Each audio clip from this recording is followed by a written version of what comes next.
Yo, what's up guys, and welcome back to episode 2 of Wisevibes. And today we're going to be talking about something that's probably concerning most of you right now.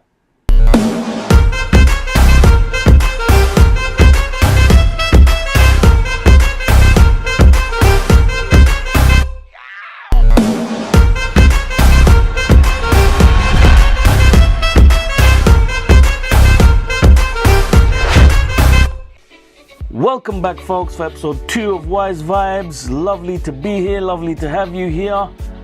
And let's dive straight in. Today we're going to be talking about something that might be concerning most of us right now as we're at the end of January in this year 2018. And where are those goals? Where are those resolutions? Statistically, most people by the time they hit mid-January have flopped on their goals, have flopped on their resolutions, on their plan, on their schedule that they made for 2018. When the year comes, everybody's pumped, motivated. This is going to be the year. This is going to be the year I'm going to change. This is the year I'm going to do it. This is where it's going to happen, man. Come end of January and we're back to the old ways. The gym card is rusting in the pocket. It's not been swiped. The business plan, you don't even know what the business plan is. You see, what we realize is that progress in life doesn't just happen automatically. Progress needs effort. Progress requires us to take control and take charge of our life. You see, the problem for most of us lies in how we set them, how we make them. How do we go about making our resolutions? We just get our iPhone and whip out the notes and just type a few lines in like a to-do list? It needs to be more elaborate than that. It needs to be more structured than that. It needs to be a more involving process for you and me, mentally, psychologically, spiritually, whatever the case may be. Now, I want to share with you in this episode the few steps in setting goals that may help us on our road and journey to get them. Number 1 is when you set a goal, make it something compelling, audacious, bold. Don't say, I want to raise my salary by $2,000 by the end of the year. Or, I want to lose 2 kilos. You know what I mean? That's not going to do nothing for you and me. That's going to keep us sitting on that couch. 2 kilos is a doddle. 2 kilos can take, I can take my time with that for the year. However, when I sit down and I set something like, I want to lose, 20 kilos, or I want to raise my salary, I want to triple my salary or double my salary, whatever the case may be. That's something audacious. That's something, but it's going to require some creativity on my part. That's going to require some, it's going to excite me. An extra $2,000 a year is good. It's better than not having it, but that's not going to drive all my creative juices and get them flowing to think outside of the box, to look at the bigger picture and expand to achieve something great. So set an audacious goal. You have to be optimistic. You have to set a large goal, because that's what's going to get our asses off that couch. I want to see in 3 years or 1 year where I want to be with this thing. It's got to be powerful enough to stimulate me to operate in my prime state, to bring out the best qualities in me in order to work to achieve that goal.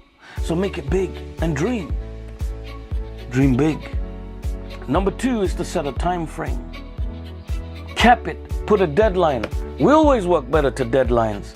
If it's just left open, unless we're super disciplined, most likely we're not going to do it. We're not going to make it. When we have a deadline, we've got a time frame to work within. I know that by next week, by next month, in the next 3 months or 6 months or whatever, I need to achieve this. And that's going to get me going. Number 3 is I need a measure. I need something to measure up what I'm doing or what I want to achieve. When we're talking about physical activity, that's pretty easy.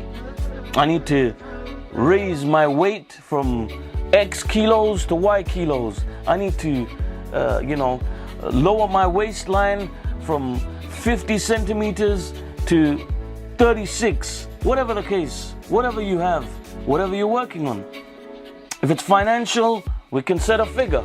So what about emotional or relationship goals? How do we measure those? You might be asking that question.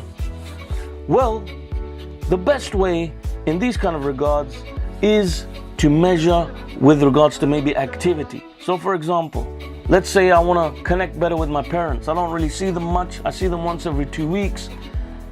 My measure is maybe I should see them once every week, or I'll call them more in the week. That's a measure I can use to build that communication, to build that relationship with somebody like my parents, for example. And so on and so forth. You build it out with regards to whatever area that you want to work in. Number 4, guys, is critical. And that is, what are the compelling reasons as to why you want to achieve that goal? Why do I want to get this? Why do I want to do this?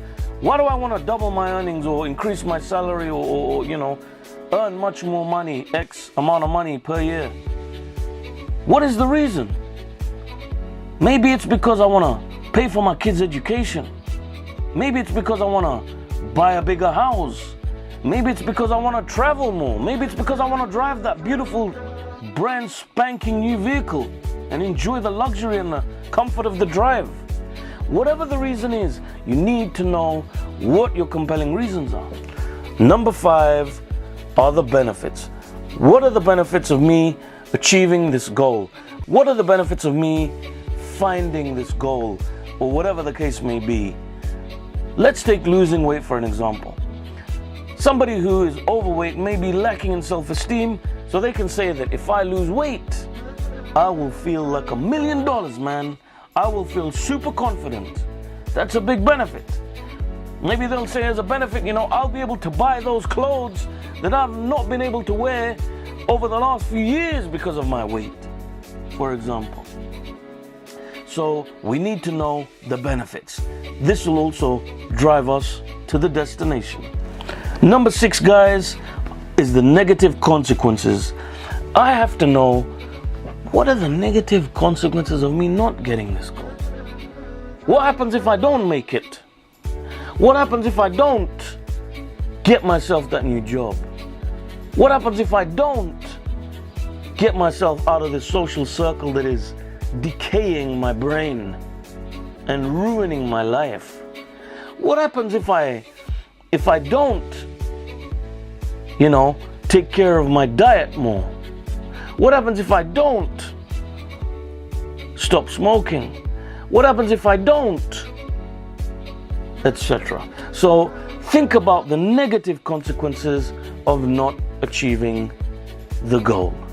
Okay, guys, those are the first 6 steps that we need in order to produce a solid resolution program with goals and effectively lay it down to get to where we need to get to.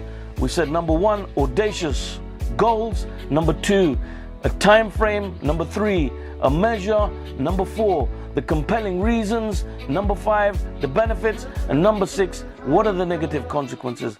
In the next episode, we will continue and finish off the remaining 6 steps that we need to do and employ in order to achieve our goals effectively and keep our program, our resolutions throughout the year and the coming years, so we get to where we need to be in our lives. Thanks for tuning in, guys. Don't forget to like, don't forget to share, and please do subscribe so you receive all the updates for our upcoming episodes. It's gonna be good, guys. Look forward to seeing you soon, and remember, be wise.